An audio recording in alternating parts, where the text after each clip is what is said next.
পুরুষের নাম দুনিয়ার জমিনে আলী কাউকে ভয় করে না।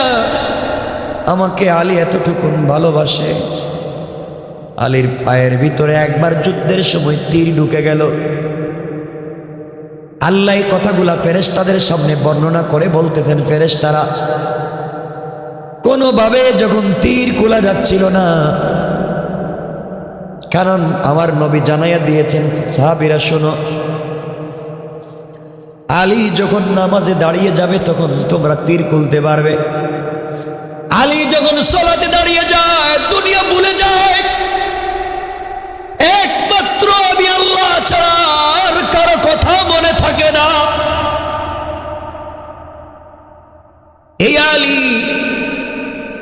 যখন নামাজে দাঁড়িয়ে যায় টান দিয়ে গোশত ছিঁড়ে গেছে, তীর খুলে ফেলছে, আলী কিছুই বলতে পারে নাই, কারণ দুনিয়ার জমিনে আলী যখন নামাজে দাঁড়িয়ে যায় তখন একমাত্র আমি আল্লাহ ছাড়া আর কাউকে চিনে না। ফেরেশতারা বললেন, আল্লাহ তাআলা আলীকে পরীক্ষা করা দরকার। আলী যদি আপনাকে তো ভালোবেসে থাকে, আলীকে আমরা পরীক্ষা করতে চাই। আল্লাহ বলেন, আলী 6 টাকা নিয়ে রাস্তা দিয়ে বাজারে যায়, দেখো গিয়া দুইজন দাঁড়াইয়া রাস্তায় কাঁপতেছে আর কাঁদতেছে, সালাম দিয়ে বলছে, আলী আমাদের দুইজনের পরিবার, আমরা বিদেশি মানুষ, এই দেশে আমাদের বাড়ি না, আইসা আমরা বিপদে পড়ে গিয়েছি, আল্লাহর ওয়াস্তে যদি আমাদেরকে কিছু দেও আমরা সন্তানদের জন্য নিব। আল্লাহর নাম যখন বলেছেন, পকেটের মধ্যে 6 টাকা আছে, স্ত্রীর কাপড় বিক্রি করা টাকা, বাজারে যাবেন কিছু ক্রয় করবেন এই জন্য রেখেছিলেন। কিন্তু দুর্ভাগ্য হলো তারা যখন আল্লাহর নাম বলেছে, আলী সব কিছু ভুলে গিয়েছেন। আলী চিন্তা করেন, আমার সন্তান আমার স্ত্রী না খেয়ে মরে যেতে পারে, কিন্তু আমার সামনে যদি কেউ আমার আল্লাহর নাম বলে তাকে আমি খালি হাতে ফিরিয়ে দিতে পারি না।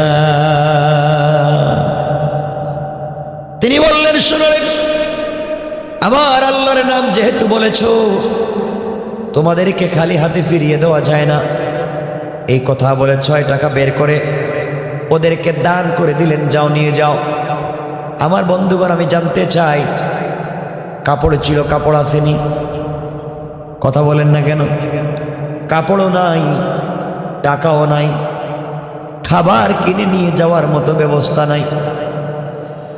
আলী আল্লাহর কাছে কান্না করে বলছে, আল্লাহ তাআলা এই মুহূর্তে আমি কি করতে পারি আল্লাহ তাআলা? আলী কান্না করে করে সামনের দিকে যায়। কিছু দূর যাওয়ার পরে দেখে একটা লাল ঘোড়া নিয়ে একজন লোক দাঁড়িয়ে আছে। আলীকে দেখে ডাক দিয়ে বলছে, আলী রে, তুমি কি ঘোড়াটা ক্রয় করবা? আলী ডাক দিয়ে বলেন, ভাই আমার কাছে 1 টাকাও নাই, আমি ঘোড়া কিনবো কেমনে? বিক্রেতা বলছে, ভাই আলী রে, তুমি যদি কিনো তোমাকে আমি বাকিতে বিক্রি করব, তবে 100 টাকায় তোমার কাছে আমি বিক্রি করব। আমার ঘোড়া তুমি নিয়ে যেতে পারো, বিক্রি করে আমার টাকা আমাকে দিবা, লাভ তুমি নিয়ে যাও। আলী চিন্তা করলেন, বাকিতে যখন ঘোড়া দিতে চায় আমি নিয়ে যাই। আলী ঘোড়া নিয়ে বাজারে পৌঁছে গেলেন। বাজারে যাওয়ার পরে একজন লোক এসে আলীকে বলছে, তোমাকে তো চিনি লাগে, এত সুন্দর ঘোড়া কত টাকায় বিক্রি করতে চাও? আলী চিন্তা করলেন, আমি আবার কয় টাকা দাম বলবো জানি না কিছু। তিনি বললেন, ভাই রে, তুমি বলো কয় টাকা দিয়ে কিনে নিবা? লোকটা বলছে, তোমার ঘোড়াটাকে আমি 160 টাকা দিব। সুবহানাল্লাহ বলেন। আলী চিন্তা করলেন, 160 টাকা মানে 100 টাকা মালিকরে দিলে 60 টাকা লাভ, দামাদামি করে লাভ নাই, এমন কাস্টমারকে ফিরিয়ে দেওয়া যায় না। তিনি বললেন, ভাই আলী, ভাই কাস্টমার, ক্রেতা, আপনি ঘোড়াটা নিয়ে যান, 160 টাকা দেন। সংক্ষেপ করে ঘটনা বোঝাতে চাই, 160 টাকা দিয়ে ঘোড়াটা বিক্রি করে রাস্তায় এসে ঘোড়ার মালিককে 100 টাকা দিয়ে দিলেন। আছে কত? আল্লাহর রাস্তায় দিনে দান করেছিলেন কত? 6 টাকা। আল্লাহ বলছেন 1 দিলে 10। আলী তুমি আজকে 6 টাকা আমি আল্লাহর রাস্তায় দান করে যে উদারতা দেখিয়েছ, আমি আল্লাহ সন্ধ্যা হওয়ার আগে আগে 6 10 60 টাকার মালিক বানাইয়া দিলাম। আল্লাহু আকবার বলেন। কেমন রব। আলী এবার বাজারে গিয়েছে, মন বড় খুশি। আগে 6 টাকার খাবার কিনবার কথা ছিল, এখন বাজারে গিয়ে 60 টাকার কিনছে। কম হইছে না বেশি? খাবার কিনে কাঁধের মধ্যে নিয়েছেন, স্ত্রীর জন্য কিছু কেনাকাটা করেছেন।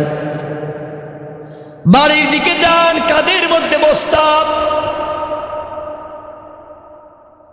বাড়ির দরজায় গিয়ে হাজির হয়ে গিয়েছেন। হযরতে ফাতেমাকে ডাক দিয়েছেন।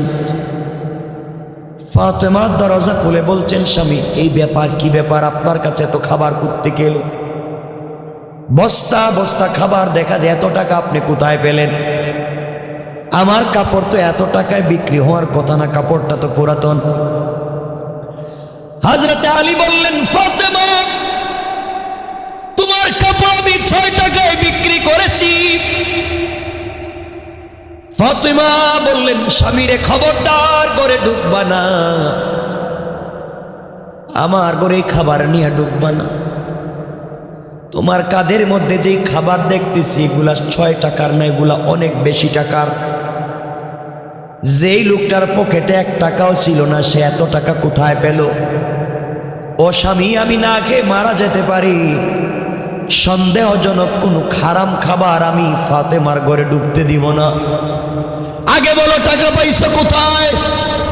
এত টাকার খাবার আনছো কেন? টাকা কোথায় পেয়েছো? আলী বলছেন, স্ত্রীরে তুমি আমাকে জানো ভালো করে আমি কেমন লোক। আমি অন্যায় করবার মতো লোক না। তুমি আমাকে ঘরে ঢুকতে দাও, তোমার কাছে খুলে বলবো।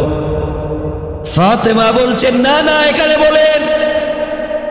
দেখবেন আমাদের গ্রাম অঞ্চলে এমন মহিলা আছে, স্বামীকে দরজা দাঁড় করে বলেন, আগে বলেন কি আনছেন, কথা কোন থেকে আসেনি, কি আনছেন আগে বলেন, ঘরে ঢুকতে দিতাম না। আসেনি, এখন খুব খুশি আপনারা। আমাদের এলাকায় গ্রামগঞ্জে এমন মহিলা আছে। ও যুবক, তোমাদেরকে বলছি, কিছু যুবক আছে বিয়ের আগে মা বাপকে দেখতে পারে, বিয়ের পরে বউ যা কয় তাই শুনে মা বাপরা দেখতে পারে না। কথা বলেন না কেন? খুশি, এখন আওয়াজ বাড়তেছে, দেখতেছি, আমি রূপ বুঝতেছি আপনাদের। এমন স্ত্রীও এলাকায় পাওয়া যায়, বিয়ের পরে এলাকার বড় হুজুরের কাছে যায়, গিয়ে বলে, হুজুর আমাকে একটা গরম তাবিজ দেন।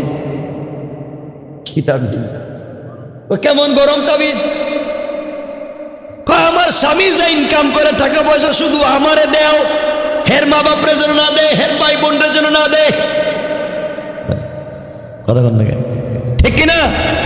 ওরে বাবা, ঠিক কয়। আমার বন্ধুগণ, শুধু আমারে দেও। হুজুর বলতেছেন, এমন তাবিজ শুধু আপনারে দেব যেন তার মা বাপরে দেখতে না পারে। আজকাল কেমন তাবিজ দেয়, ঘরের ভিতরে তাবিজ দিয়া মারামারি ঝগড়া লাগাইয়া দেয়। এগুলা আছে না? আছে, এলাকায় আছে। আচ্ছা, হুজুর তাবিজ লিখতেছে, 2000 টাকা বেশি দিয়ে এমন তাবিজ দিতেছি, স্বামী বিদেশ থেকে ঢাকা থেকে যা টাকা ইনকাম করবে সব তোমারে দিব, জীবনে তার মা বাপরে দেখতে পারবে না, ভাই বোনরে দেখতে পারবে না। গরম তাবিজ দিতেছি, একটা বালিশের নিচে রাখবা, একটা কম্বলের নিচে, একটা পালঙ্গের নিচে, একটা ভিজাইয়ে পানিতে খাওয়াইবা 13 দিন, ঠিক কিনা? কথা কন।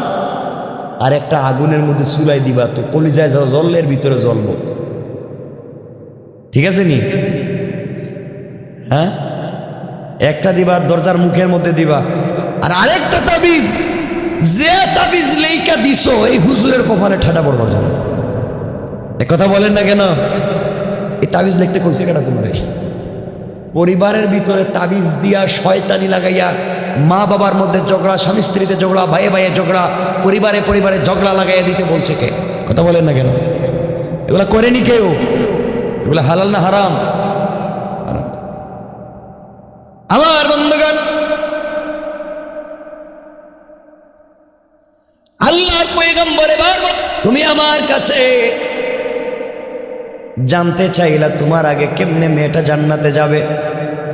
যেই মেয়েটা তোমার আগে জান্নাতে চলে যাবে এই মেয়েটা অমুক গ্রামের কাটুরিয়ার স্ত্রী, তার নাম হলো জামিলা। সুবহানাল্লাহ বলে। আব্বা, কাটুরিয়ার মেয়ে স্ত্রী আমার আগে জান্নাতে যাবে, আর আমি তোমার মেয়ে, আমি মেয়েরা দেখা লাগবে। নবীজি বলেন যাও, এই হলো তার ঠিকানা, তার সঙ্গে দেখা করে আসো। কেমন মেয়ে, যাই না আসো। আমার বন্ধুদের এক পর্যায়ে হযরতে ফাতেমা পরের দিন সকালবেলা ফজরের সালাত পড়ে কাটুরিয়া স্ত্রীর বাড়িতে পৌঁছে গেলেন। সংক্ষেপ করে বুঝাই, দরজায় গিয়ে নক করলেন। ঘরের ভিতর থেকে আওয়াজ আসছে, কে আপনি? আমি ফাতেমা, বিশ্ব নবীর মেয়ে, এসেছি আপনার সঙ্গে দেখা করার জন্যে। দিনের বেলা ঘরের দরজা বন্ধ করে রেখে দিয়েছেন কেন? দরজা খুলেন, ঘরে ঢুকতে চাই। ঘরের ভিতর থেকে আমার মায়েরা কান খাড়া করে শুনেন কি বলতে চাই। ঘরের ভিতর থেকে কাটুরিয়ার স্ত্রী জবাব দিচ্ছেন, ফাতেমা বেয়াদবি মাফ করবেন, আপনি কলিজার টুকরা বিশ্ব নবীর মেয়ে আমি জানি, কিন্তু আমার স্বামী তো আমার ঘরে নাই। স্বামী ফজরের নামাজ পড়ে কাঠ কাটবার জন্য জঙ্গলে পৌঁছে গিয়েছেন, আর আমার স্বামীর অনুমতি ছাড়া পৃথিবীর কোনো মানুষের সঙ্গে আমি দেখা করতে পারি না। ফাতেমা বললেন, কি বলো তুমি? আমি তো মেয়ে মানুষ,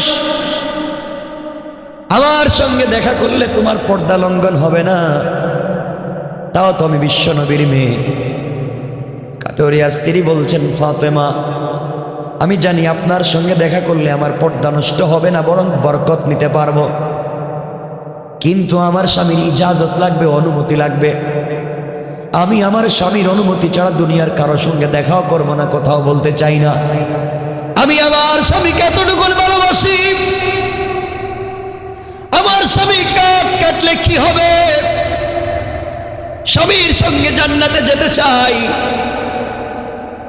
দুনিয়ার জমিনে তার আমানত রক্ষা করতে চাই। আমি স্বামীর ঘরে স্বামীর অনুমতি ছাড়া কাউকে ঢোকাতে পারবো না। ও ফাতেমা, বেয়াদবি নিবেন না, আপনি ব্যাক করে বাড়িতে পৌঁছে যান, আগামীকালকে সকালবেলা আবার আসবেন। আমি আপনার ব্যাপারে আমি আমার স্বামীর কাছ থেকে অনুমতি নিয়ে রাখবো। চিন্তা করে একটা কাটুরিয়ার মেয়ে, একজন মহিলার সঙ্গে দেখা করতে চায় না স্বামীর অনুমতি ছাড়া, আর আপনার আমার স্ত্রী গ্রামের মহিলারা স্বামীর অনুমতি কি, স্বামী তো কই থাকে কই যায় স্ত্রী স্বামীও জানে না। ঠিক কিনা বলেন? ঠিক করবেন। আমার বন্ধুগণ, এক পর্যায়ে হযরতি ফাতেমা চলে আসলেন। পরের দিন সকালবেলা যখন ব্যাক করে চলে যাবেন, আবার যাবেন কাটুরিয়ার বাড়িতে, হযরতে হাসান জড়াইয়া বলছেন, মা গতকালকে সকালবেলা কোথায় গিয়েছিলা? তোমাকে খুঁজে পাই না, আজ আমাকে না নিয়ে তুমি যাইতে পারবা না। ফাতেমা ডাক দিয়া বললেন, বাবারে আমাকে একা যেতে দাও। হাসান বলছেন, আম্মা জান তুমি আমাকে না নিয়ে যাইতে পারবা না। ফাতেমা বললেন, বাবা চলো আমার সঙ্গে চলো। হযরতে ফাতেমা হাসানকে নিয়ে চলে গেলেন। কাটুরিয়ার বাড়িতে পৌঁছে সালাম দিয়ে বললেন, বোন আমি গতকালকের ফাতেমা এসেছি, দরজা খুলে দাও। হাসান বলতেছেন, আম্মা জান বুঝতে পেরেছি গতকালকে আপনি ওই জায়গায় এসেছিলেন, ঘরের ভিতর থেকে কাটুরিয়ার স্ত্রী জামেলা ডাক দিয়া বলছেন, বোন ফাতেমা, দরজা খুলে দিতে পারি, আপনি এসেছেন, কিন্তু আপনার কাছে একটা পুরুষ বাচ্চার আওয়াজ শোনা যায়, সে কে? ফাতেমা বললেন, আমার ছেলে, ও প্রাপ্তবয়স্ক নাবালিগ হাসান আমার সঙ্গে এসেছে, দরজা খুলে দাও। কাটুরিয়ার স্ত্রী জামেলা বলছেন, বোন ফাতেমা, বেয়াদবি নিবেন না, আমি আমার স্বামীর কাছ থেকে আপনার ব্যাপারে অনুমতি নিয়ে রাখছি, কিন্তু হাসানের সঙ্গে দেখা করবার অনুমতি নেই নাই। আপনি আজও বেক করে চলে যান, আগামীকালকে আসবেন, আমি হাসানের ব্যাপারেও অনুমতি নিয়ে রাখবো। পড়েন সুবহানাল্লাহ। ফাতেমা বললেন, বোনরে, আমার ছেলে নাবালিগ ছেলে, তার সামনে বের হলে কিছু হবে না। কাটুরিয়ার স্ত্রী বলছেন, ফাতেমা, আমি জানি কিছু হবে না, কিন্তু আমার স্বামী তো আমাকে অনুমতি দেয় নাই, আর আমার স্বামী অনুমতি না দিলে আজরাইল ছাড়া ঘরে কাউকে ঢুকতে দিতে পারি না। চিন্তা করেন কেমন আমানতদার। হযরতে ফাতেমা চব্বিক করে চলে আসলেন। পরের দিন সকালবেলা তিনি যখন চলে যাবেন, হযরতে হুসাইন মাকে জড়াইয়া বলতেছে, আম্মা জান, গতকালকে সকালবেলা ভাইকে নিয়ে কই গেছিলা, আমাকে নেও নাই, আজ কিন্তু আমাকে না নিয়ে যাইতে পারবা না। হযরতে ফাতেমা নাসুর বান্দা হুসাইনকে রেখে যেতে পারলেন না। আজ হুসাইন সাথে গেল। কাটুরিয়ার বাড়িতে পৌঁছার পরে সালাম দিয়া বলছেন, বোনরে, দরজা খুলে দাও, আমি ফাতেমা এসছি, গতকালকে যে এসেছিলাম। হুসাইন বলতেছেন, আম্মা জান, গতকালকে বাইরে নিয়ে তুমি এই বাড়িতে আসছিলাম। এবার কাটুরিয়ার স্ত্রী বলছেন, ও ফাতেমা, আজ আরেকটা ছেলে মানুষের কণ্ঠ শোনা যায়। ফাতেমা বলেন, ওটা আমার ছোট ছেলে হুসাইন। জামেলা বলছেন, বোন, বেয়াদবি নিবেন না, আপনি চলে যান, আজও আমি দেখা করতে পারবো না, কারণ হুসাইনের ব্যাপারে স্বামীর সঙ্গে কোনো কথা বলি নাই, আর স্বামীর অনুমতি ছাড়া আমি দুনিয়ার কারো সঙ্গে কথা বলতে পারবো না, দেখা করতে পারবো না। বিরক্ত হয়ে চলে আসলেন। চতুর্থ দিন গিয়েছেন, একা একা গিয়েছেন, দরজায় নক করে বলছেন, ফাতেমা এসছি, দরজা খোলো। মহিলা দরজা খুলে সালাম দিয়েছেন। ফাতেমা ঘরের ভিতরে ঢুকলেন। ঘরের ভিতরে ঢুকে কি আশ্চর্য কারবার! ঘরের দরজার মধ্যে দেখা যায় একটা দড়ি রাখা, ঘরের দরজা একটা ছড়ি রাখা মানুষকে পিটাবার জন্যে। ঘরের দরজার সামনে একটা চাকু রাখা, ছুরি রাখা। জিজ্ঞাসা করলেন, ও জামেলা, এগুলা কি? জামেলা বলছেন, ফাতেমা, আমি সব সময় স্বামীর আনুগত্য থাকতে চাই, আমার গলার কণ্ঠস্বর যেন কোনো কারণে স্বামীর উপরে না যায়, সকল কাজে আমি স্বামীকে সন্তুষ্ট করতে চাই, কোনোভাবেই যেন স্বামীর সঙ্গে আমার বেয়াদবি না হয়ে যায়। এরপরেও কোনো কথায় স্বামী যদি আমার কোনো কাজে কষ্ট পায়, ঘরের দরজায় দড়ি রেখে দিয়েছি, স্বামীকে বলে দিয়েছি, স্বামী রে, আমার কোনো আচরণে যদি আপনি কষ্ট পান, এই দড়ি দিয়ে আমাকে আচ্ছা মতো করে বাঁধবেন, এই ছড়ি দিয়ে আচ্ছা মতো করে আপনি পিটাইবেন। এই ছুরি দিছি, বড় অপরাধ করলে হত্যা করে দুনিয়া থেকে বিদায় দিবেন। আমি আমার স্বামীর বিরুদ্ধে চলে স্বামীকে কষ্ট দিয়ে দুনিয়ার জমিনে এক মিনিটও থাকতে চাই না। আমার স্বামী কষ্ট পায়, আমার স্বামীর দিলে আঘাত লাগে, ব্যথা লাগে, এমন কোনো কাজ আমি করতে চাই না। আমি স্বামীর ভক্তি, স্বামীর সাথে জান্নাতে যেতে চাই। হযরতে ফাতেমা চোখের পানি ছেড়ে দিলেন, বাড়িতে ব্যাক করে চলে আসলেন। বাবার কাছে লম্বা কথা, বাবার কাছে গিয়ে বলেন, আব্বা জান, মহিলার বাড়িতে গিয়েছিলাম, মহিলার চরিত্র সম্পর্কে জেনেছি, সব বুঝলাম। ওই মহিলা জান্নাতি, এতে সন্দেহ নাই। স্বামীকে বড় ভক্তি করে, স্বামীর শ্রদ্ধা করে, স্বামীকে সম্মান করে, স্বামীর কণ্ঠের উপরে কথা বলতে চায় না। সব ঠিক আছে, আমি মানছি বাবা জান্নাতি, কিন্তু আমার আগে কেমনে জান্নাতি আমাকে বুঝাও, আমাকে বুঝাও, আমার আগে কেমনে জান্নাতে যাবে। নবীজি বললেন, মারে ও মা, তুমি শুনো ওই মেয়েটা স্বামীর সঙ্গে কি আচরণ করে। একটা কথায় স্বামীকে কষ্ট দিতে চায় না। আর তুমি চিন্তা করো ওই দিনের ঘটনা, যেই দিন আলী খাবার নিয়ে তোমার ঘরের দরজায় গিয়েছিল। মা রে, তুমি আমার মেয়ে হাসান হুসাইনের মা, তোমার স্বামীকে দরজায় দাঁড় করাইয়া তুমি কেন হিসাব চাইলে? মারে, তুমি তো আলী ঘরে গেলেও সুন্দর করে বলতে পারতে, কথা বলেন ঠিক কিনা? সুন্দর করে আলী ঘরে গেলে বুঝাইয়া বলতে পারতে, ঠান্ডা মাথায় বলতে পারতে। ওই জায়গায় তুমি তাকাইয়া দেখো কাটুরিয়ার স্ত্রী জামেলার কি চরিত্র আর কি ব্যবহার, স্বামীর সঙ্গে জামেলার কি আচরণ হয়েছে। ওই দিন তুমি আলীর সঙ্গে কি আচরণ করেছ? আলীর সঙ্গে ওই একটা কথা বলেছ তুমি, জামেলা জিন্দেগি তুই কাজটা করে নাই। এই জন্যে তোমার আগে এক পয়েন্ট পৌঁছে গিয়েছে। তোমার আগে জান্নাতে যাওয়ার জন্যে স্বামীর সন্তুষ্টি তার জন্য বড় কাজ করে দিয়েছে। বলেন সুবহানাল্লাহ। ফাতেমা বলছেন, আব্বা জানের পরে বুঝি নাই বলেন। এবার নবী বলছেন, ফাতেমা তাহলে বুঝো,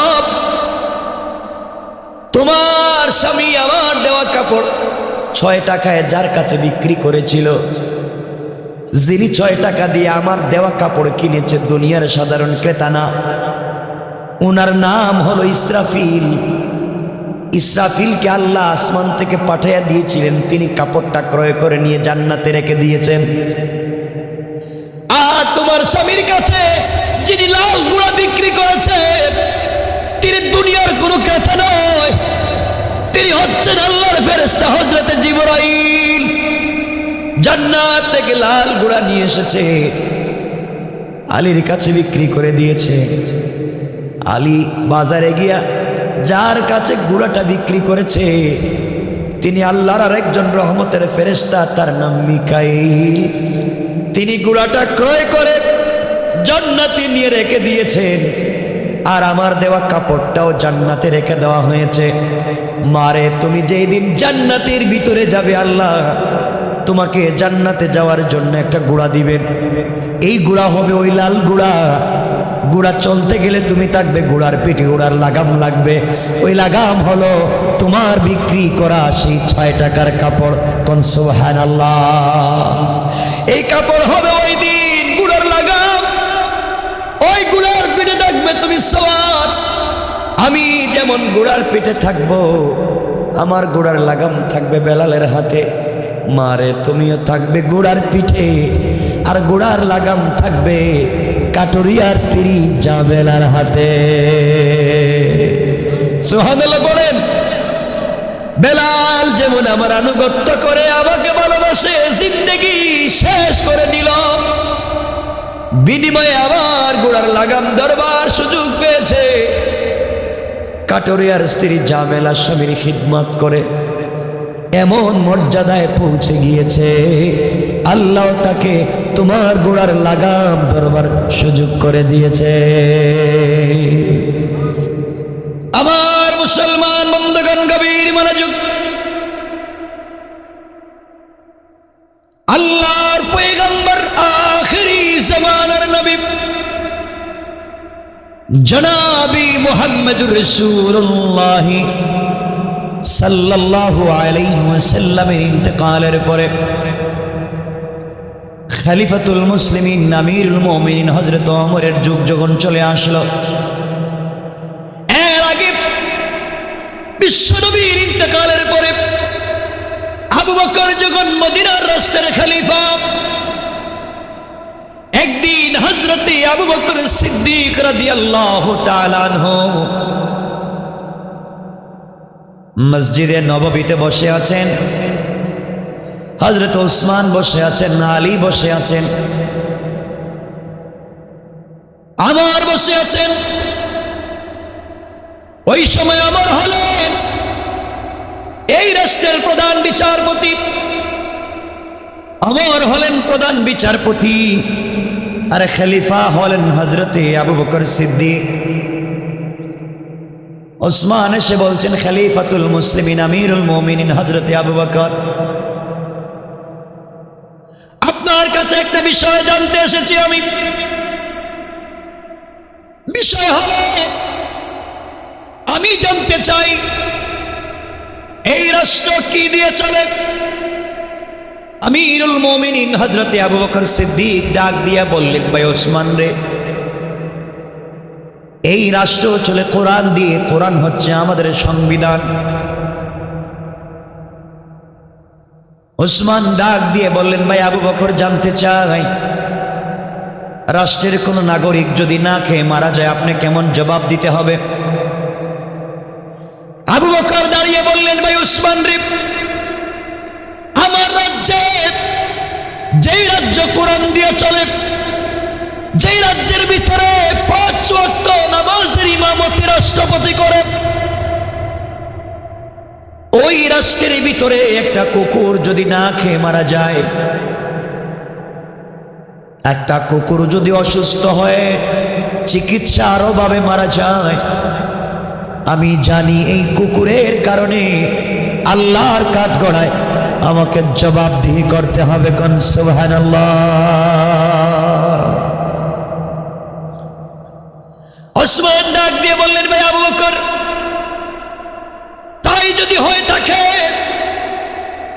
আপনার রাজ্যে একজন বিধবা মহিলা যার স্বামী ইন্তেকাল করেছে, যার কোনো পুত্র সন্তান নাই, মহিলা চোখে পর্যন্ত দেখতে পারে না, অন্ধ, আমি জানতে চাই এই মহিলার ঘরে খাবার কে পৌঁছে দিবে, মহিলাকে কে খাবার দিবে? আমিরুল মুমিনিন আবু বকর বলছেন, ভাই ওমর রে, ওসমান, অবশ্যই রাষ্ট্রপ্রধান হিসাবে আমার দায়িত্ব, ইসলামী রাষ্ট্রের খলিফার দায়িত্ব হলো ওই মহিলার ঘরে খাবার পৌঁছে দিতে হবে, অবশ্যই খাবারের আঞ্জাম দিতে হবে, বাঁচার তো কোনো পথ নাই। ওসমান দেখে বললেন, ভাই শুধু খাবার দিলেই হবে না, বাইতুল মাল থেকে খাবার দিলেই চলবে না।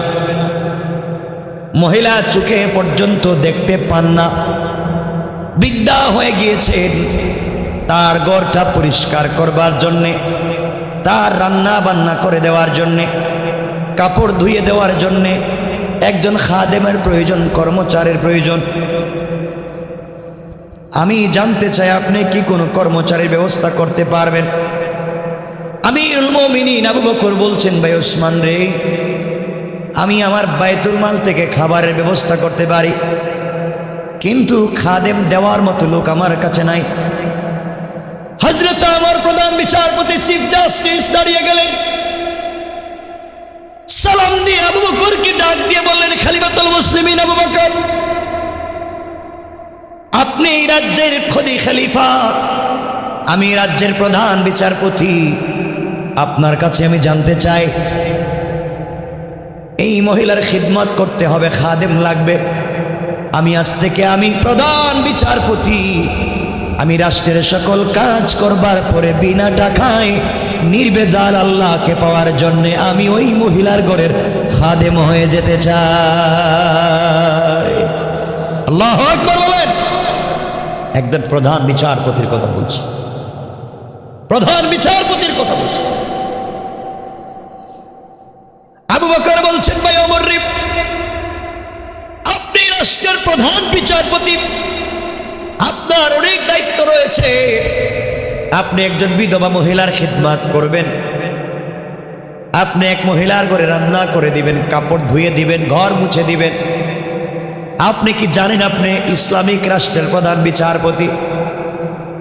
আমার ডেকে ডেকে বললেন, ভাই আবু বকর, আল্লাহ যদি কিয়ামতের দিনে আমাকে জিজ্ঞাসা করে বিচারপতি সমাজে কি ইনসাফ কায়েম করতে পেরেছিলেন কিনা, সঠিক বিচার করতে পেরেছিলেন কিনা, অন্যায়ভাবে কাউকে ফাঁসি দিয়েছিলেন কিনা, অন্যায়ভাবে কারো বিরুদ্ধে বিচার কার্য সম্পাদন করেছেন কিনা, আমি জবাব দিতে পারবো না। এই জন্য আমি নির্ভেজাল খালিসভাবে মহিলার খিদমত করতে চাই। আবু বকর বললেন, ভাই ওমর রে, আমার আপত্তি নাই, কিন্তু শর্ত হলো তুমি কাজ করতে পারবে রাষ্ট্রের সকল কাজের পরে। মহিলার বাড়িতে খিদমত করতে যাওয়ার পরে তুমি যদি রাষ্ট্রের কাজের মধ্যে ব্যাঘাত ঘটাও, কম আসো, আমার দরবারে তোমার বিচার হবে, আল্লাহর আদালতে তোমার বিরুদ্ধে না বিচার দায়ের করব। সংক্ষেপ কথা আপনাদেরকে বুঝিয়ে দিই। পরের দিন সকালবেলা ফজরের সালাত পড়ে কোরআন তিলাওয়াত করে নাস্তা সেরে হযরত ওমর ফারুক রাদিয়াল্লাহু তাআলা আনহু মহিলার বাড়ির দরজার সামনে গিয়ে দাঁড়িয়ে বলছেন, মা, আপনি চোখে দেখেন না রাষ্ট্রপ্রধান আবু বকর আমাকে আপনার ঘরে কর্মচারী বানিয়ে দিয়েছেন, ঘর থেকে বের হলে আপনার পর্দা লঙ্ঘন হয়ে যাবে। ইসলামিক রাষ্ট্রের খলিফা তা চান না, আমাকে খাদিম বানিয়ে দিয়েছেন। আপনি বলেন তো দেখি আজকে কি খেদমত করতে হবে আপনার? ঘর মুছে দিতে হবে কিনা, রান্না করে দিতে হবে কিনা? ঘরের ভিতর থেকে বৃদ্ধা মহিলা জবাব দিচ্ছেন, কে যুবক, তোমাকে চিনতে পারি নাই। যুবক, তুমি আসতে দেরি করে ফেলেছো, তুমি আসার প্রায় 3 ঘন্টা আগে আরেকজন যুবক এসে আমার ঘরের সকল কাজকর্ম করে দিয়া আমার কাপড় ধৌত করে ঘরটা মুছে দিয়ে চলে গিয়েছে। পড়েন সুবহানাল্লাহ। আমার আশ্চর্য হয়ে গেলেন, যেই দায়িত্ব আবু বকর আমাকে দিয়েছেন, কে দায়িত্ব আদায় করে যায়? আশ্চর্য হয়ে গেলেন আর চিন্তা করলেন, আগামীকালকে ফজরের নামাজের আগে আমি চলে যাব, দেরি করব না। আমার বন্ধুগণ, পরের দিন তিনি ফজরের সালাতের আগে বের হয়ে গেলেন। অন্ধকার সময়ে ঘরের দরজার সামনে দাঁড়াইয়া বলছেন, আম্মা জান, বলেন তো আপনার ঘরে কোনো খিদমত করতে হবে কিনা, কি করা লাগবে? মহিলা ডাক দিয়ে বলছেন, যুবককে, তোমাকে আমি চিনতে পারি নাই, আজও তুমি আসতে দেরি করে ফেলেছো। তুমি আসার প্রায় 2 ঘন্টা আগে আর একটা যুবক এসে আমার ঘরের সবগুলা কাজ করে দিয়া আমাকে মুখে উঠাইয়া খাবার খাওয়াইয়া দিয়ে চলে গিয়েছে।